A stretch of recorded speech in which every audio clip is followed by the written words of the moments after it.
2038. Boy, I can see why I'm flying down the basement. It didn't get as hot today, but damn, still, got around 90 and it's stuffy up here. If I could get the window,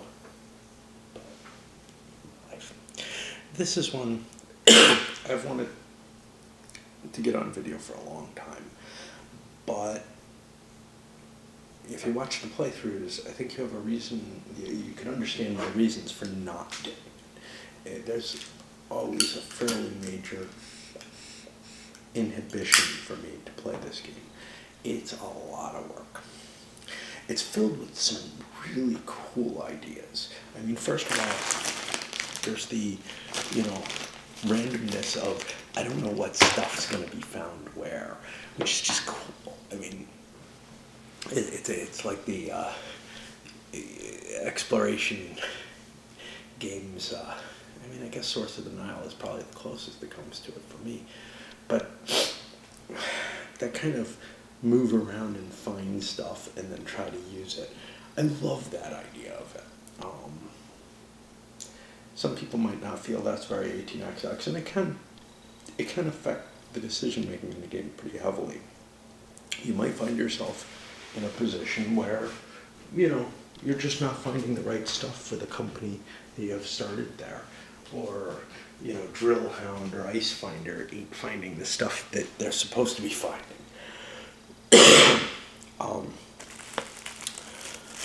It's got a lot of the little toys. So this was the first company that had miners in it that I actually enjoyed fully. 1835 hooked me with kind of these are so cool. They're like mini companies and you could make so much money off them. They're great. But they were overpowered in 1835, and also, at least the initial way that things were distributed in 1835 kind of screwed the whole game up. Basically, what your player position was determined who would win the game, right from the beginning, almost assuredly. My understanding is that some people have modded that and made it so that it's not as fixed. This game takes another idea from 1835, though, which is that the companies aren't all just available to you. You have to not buy them in a particular order, but you have some limitations on what you can start. And that causes some problems, or you can call it constraints. It causes some difficulty in terms of, hey, if you bought a certain private company with the thought that you want to get a certain corporation running with that, and, this is suggested, right? Like, oh, look, TSI only has one base. They would love the ability to get another base, because that could be really important to them. Didn't matter in my game, I was able to hook them up pretty well. RU has one base and one refueling station. Boy, they could use additional things like that. Some of them have very low number of claims, and they sure could use that extra claim that the company provides. Well, sometimes you're left with not really being able to get the companies you want. Now that's true in any 18xx game, because somebody else buys the company you really want, and you're like, that sucks. I've got the RU and I've got the capability to get a claim, and that really wasn't my intention. But because of the layering of the company, of the corporations, and the fact that you kind of absolutely want to get two corporations eventually, if you can manage it, it's not a requirement. But first and second place in my game were people who own two corporations because of the capability of shifting the spaceships around in them. So you really do want to end up with the two corporations if you can, just like you do in 1830. And there's about I think there is the same number of corporations in this, but it feels much more limited. You feel like you don't have the option to just start the corporation that you want. at the moment. And therefore, you're like left with the choice of, well, do I not want to start a corporation now and maybe end up with only one? It might be your first, it might be your second that you're kind of passing on, so that I can get the one that really helps me, or that I was kind of planning on, or I don't know. But it's definitely one of the constraints in the game. There's a lot of cash that flows into the corporations, but there's a lot of things that you have to spend that cash on between the claims. If you don't claim things, somebody else will, and you no longer have them. So even if you're dealing in ice, you got to slap claims down at some point or another. But also, you don't make as much money if you don't have claimed objects. So with rares and nickel, as opposed to ice, you very much, want to get your claims out early. With ice, well, as long as nobody else is hassling you, you can maybe save a few bucks out of your corporate treasury for that, and maybe buy a stronger spaceship, or buy a base somewhere that you want to, whatever. So you can kind of hold off on those claims and maybe pay out more with the double payout, with the double stock advance with a full payout or whatever, rather than doing the half payouts. My previous experience with the game had always been that the spaceships don't come out. Even when you remove the spaceship, the optional rule says remove, so that you pretty much end up getting certain ships out. Well, I think if I don't even remember what it says. What it says is weird. It's like the sixes will come out if the sixes come out. Under it, I think. Oh, is it in here? I can't remember what the optional rules are. There we go.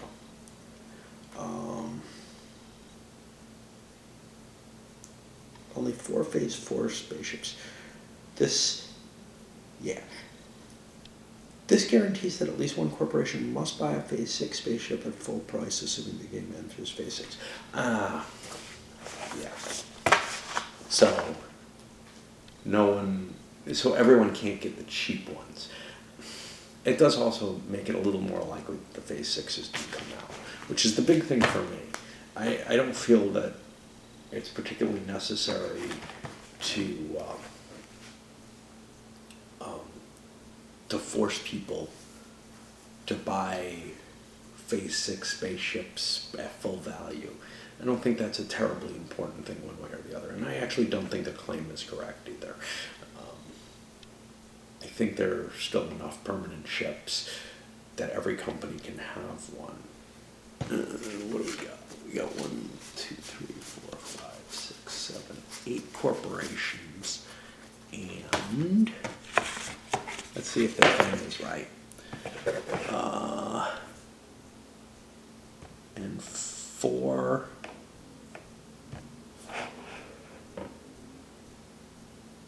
Okay, and 6 permanent trains if you take one out with a full price. So it doesn't really change anything, but it does reduce the number.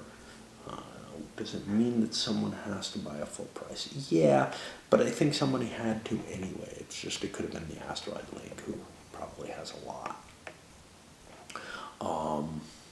No, because the first one can be a Phase 3. So what they're saying is that in order for every corporation to have a permanent train, at least one has to buy a full price 6.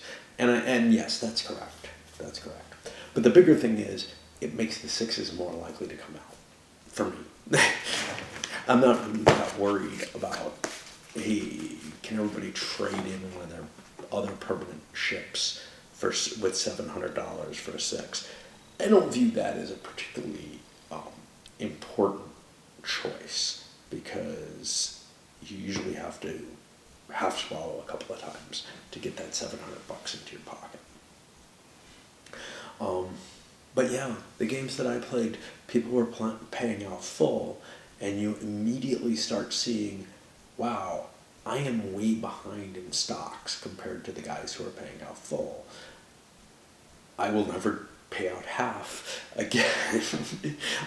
This time I saw a lot of paying out. Everybody basically was paying out half, and that changed the dynamics of it.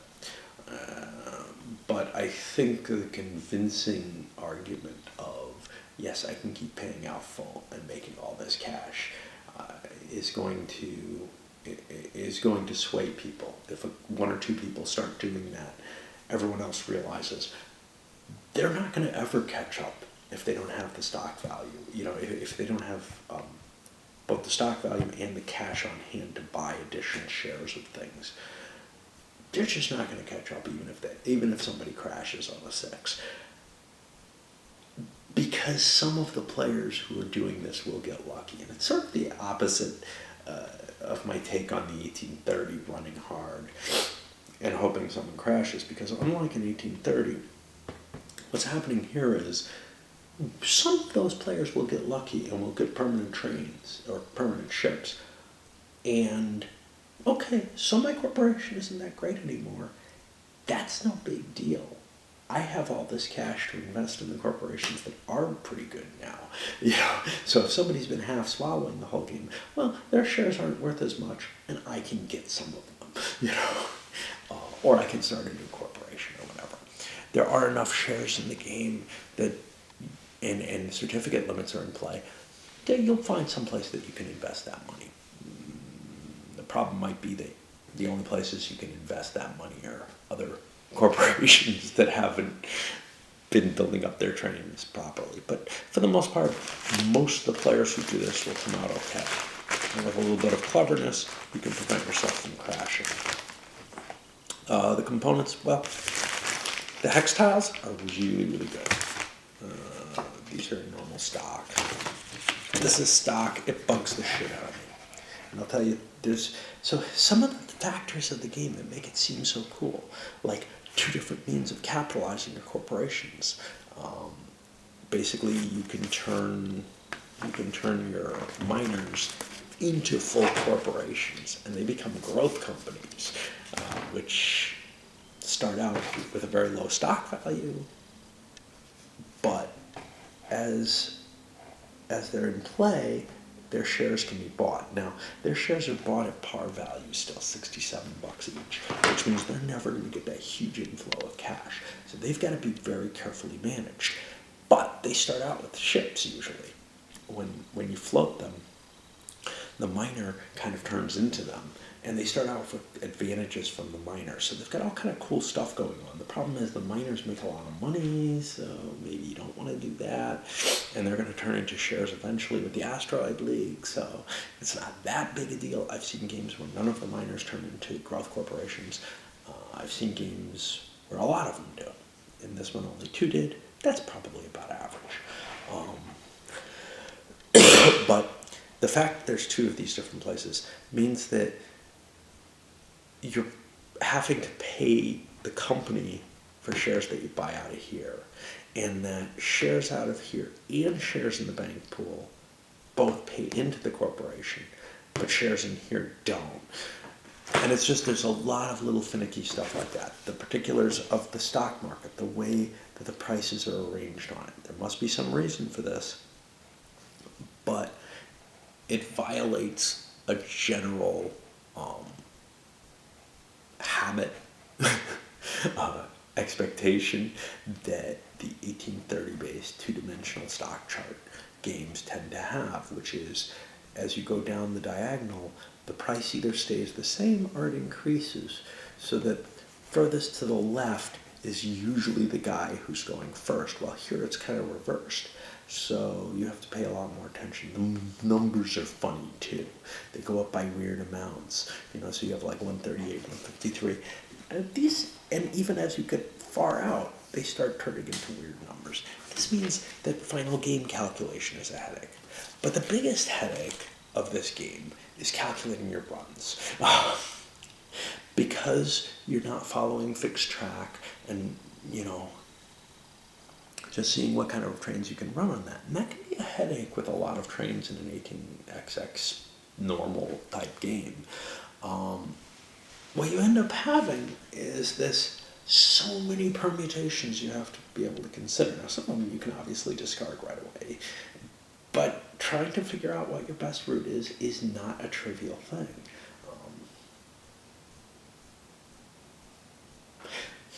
It is hard.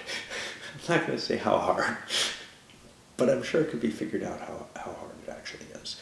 And the more ships you have, the more bases, the more refueling stations, all kind of stuff, more claims, the harder it gets to figure out how you can optimize any given run. Now, not only are you doing that optimization when you're calculating your run, and that can change each time, but you're also doing it as you're laying your pieces and trying to figure out, okay, what do I want to flag? Where do I want to put my fueling stations? Where do I want to put my bases to best set myself up? Now, to a certain extent, early game decisions can be made with sort of a strategic mindset of, I'm going to want to get out there because that's where the ice is good to deliver, and I'm carrying ice.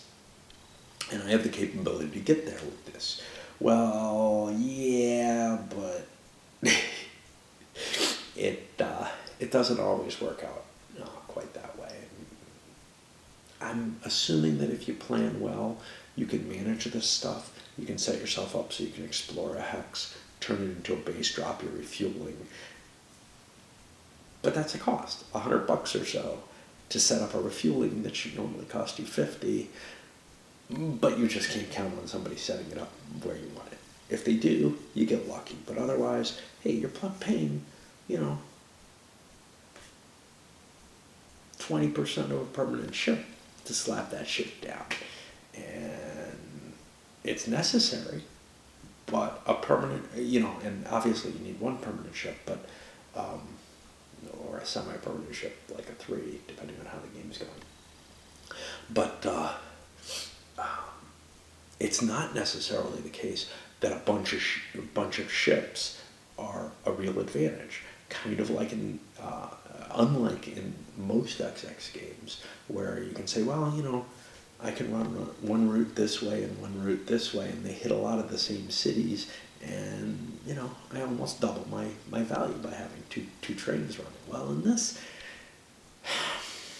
you can always get more money off of more ships. But if you don't have the claims and you don't have the other infrastructure in place, you may not be making anywhere near what your first, your very valuable ship is able to make. So that's a thing you have to kind of balance. And that's all really awesome, except that the amount of counting, the amount of mechanical actions, flipping and unflipping stuff, it just comes to be too much for me. The board's nice. Has a lot of player aid stuff down at the bottom. The rules, not so nice from my standpoint. So it's kind of interesting. Flyer. Tintin likes to put out these Let's Play, where in this case they're kind of telling you, hey, move some pieces around and we'll explain the rules as you go. It's about as long as the rule book, yet not comprehensive. Then, there's just as long in terms of pages, although this has a player aid for XX stuff and some other little things there. But otherwise, this is just as long, very comprehensive, very, very dense, very difficult to find special cases that you want to look for, and just not really designed as a reference, but it reads well. It contains everything you need. And then they use just as many pages on the player notes on it, which is an interesting thing. I certainly don't mind that. And then a little bit of player aid in there. If they'd gotten rid of the damn Let's Play, make this maybe a page longer, it would be, they could have done a good rule book for it. Tintin tends to do this. Age of Exploration has the same kind of thing. A Let's Play that doesn't really tell you most of the rules, but gets you kind of started moving some pieces around and getting some ideas. A very dense rule book that may be completely correct, although I think there are problems with that, yet is almost unapproachable in terms of how dense it is. This one, at least as an 18xxer, works pretty well. The counters, you have lots and lots of counters in this one. I play this enough, or had in the past, that it deserves its own counter trade, just like Empires of the Middle Ages and a couple other games, Pax Britannica, Civil War. Those all got counter trades in them permanently. This one did too. Why? Well, because it has a lot of counters and it's an XX, and I really thought it was cool. I really loved this game when I first looked at it and first started playing it. The problem is what you saw. It's a headache. Now, it's not as bad when I'm not videoing it. I'll give you that much. But it still ends up being a longer game because of all the counting and calculation, and I would really like it to be. And I don't see playing a short game of it. You want to see the whole damn thing develop in order to understand it. It is absolutely no better for me to play this opposed. In fact, it's very, very hard. Mainly because I still have to do all those calculations. I'm almost always running the hardest damn company to run because of the way that I see things. And you saw the TSI was not an easy company to run, right? And it's the one that won. And it's quite often the case that the decisions that I make that seem to work the best are the ones that keep me having to do the most work on my turns. And then another factor is someone else is usually leaning over the board, counting and busy working on their turn. It's hard to get in there and try to do your thinking during their turn. So if you've got one of the big companies and other people are puttering around, and I'm not very good at doing my thinking during other people's turns anyway, and I'm not good at doing it during my turn, because if anybody's talking or saying anything, I lose my count all the time. If I'm doing some simple mental mechanical task, I will not be able to succeed if there's like any distraction at all going on. Like an interesting conversation, I tune into that, or a loud conversation. I can't think anymore. So this does not work well for me in terms of an imposed environment. And in terms of solo, well, you saw how much trouble I had, which is a big disappointment. It makes the game simply not the amount of fun that I think it should be, given all the space to explore that it has in terms of the different capitalization techniques, the different payouts. You can pay out full or half, and you have a lot of play there in terms of what you're getting, in terms of the spaceships and the infrastructure that you're able to buy, that you need this cash flow for. The way you're going to use those miners, whether you're going to turn them into a growth company or whether you're going to keep them as cash and turn them into the Asteroid League, whether or not the Asteroid League is going to be powerful or not. It was pretty weak in my game. You can't cut it completely. It cannot be destroyed. It's not like in 1856, the National Railway may or may not be of any value at all. It usually is okay. But it's also not like the Prussian, where it's just going to be a god railroad like in 1835, no matter what. There's just no way to stop it from being mighty. So you have the variability of having to deal with setting up different routes based on where the tiles come up. A lot of interesting planning, a lot of interesting decisions in this game. The problem is primarily the mental mechanical stuff just gets in the way. The mechanical stuff, I can deal with it. Flipping all the counters, stuff like that. But I would rather that not be there either. The optimal might seem to be to have a computer implementation of it. I hate computer games, but yeah,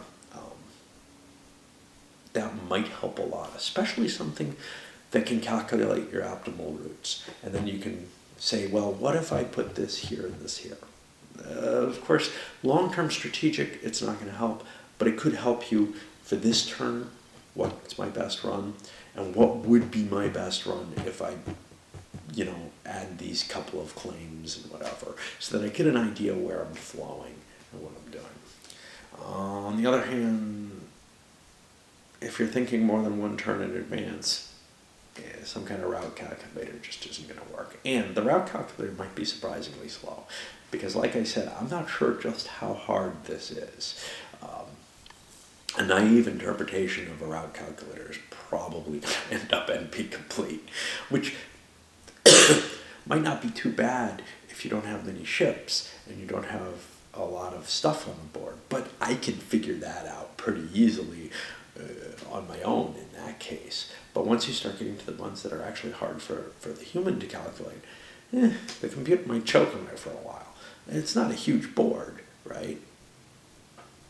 It might just take a couple minutes, and that would still be a bonus for me. But it would still possibly be a fairly expensive in terms of the processing. So it's hard for me to rate this one, because there's a lot that really impresses the shit out of me about it. But on the other hand, I hate to play it, and that's why it didn't get videoed for so long, because I know what a pain it's going to be. I also, though, knew that the trains wouldn't come out, and they did. That was a pleasant surprise, by the way. I haven't seen the trains come out or the ships come out in a long time. This one. Anyway, I hope you've gotten some idea of what this is like and what the positives and negatives are, at least from my view, to it. It's definitely, a game that I have not seen another XX that reminds me terribly much about it. Poseidon has some interesting correlation. I mean, first of all, obviously, it builds off 35 and 30. It seemed like some kind of bastard child of 35 and 30 in terms of the miners and the capitalization and the waiting, companies not coming out, all being available whenever you want them, stuff like that. But it still had so many interesting different things, like, hey, you're not blocked by stations per se, and you have to pick up stuff, and you kind of claim the stuff. Poseidon has some similarities to it, though. Poseidon has, you can sail wherever the fuck you want, and you score the places that you claimed, basically. And multiple people can claim the same space. Which gets you one piece of the thinking here, at the very least. I like Poseidon better because it's a lot easier to cope with. It doesn't have the same problems. You have a fixed length route. You can start from one of two places, and you can hit what you can hit. And it's much, much easier to calculate the routes for. And it's very easy to, discard certain options of routes. And it plays very quickly comparatively. It's one of the quicker XXs, actually. So I feel like it's sort of supplanted some of my desire to play this, because it does allow for a lot of that flexibility in terms of, I don't have to worry about stations blocking me out and stuff like that. Yet it still manages to be easier. And it's not like all XX. So there are XX train games that have really painful route calculations. Basically ones that allow you to get a bunch of trains and allow your routes to be fairly flexible, especially thinking the 18OE and its ilk with the kind of the track that just, it doesn't matter, you can kind of reverse on the track and do whatever you like and everything. Those open the board up so much that they make for a lot more potential routes to happen. And those tend to be a problem. I think this is still significantly harder than those, but I tend to, in terms of the calculation, in other words. But I tend to kind of dislike those because of what they do, especially when you start getting a couple big trains, and it becomes really hard. Same situation here. The end game is painful. All right. Anyway, those is my dunks.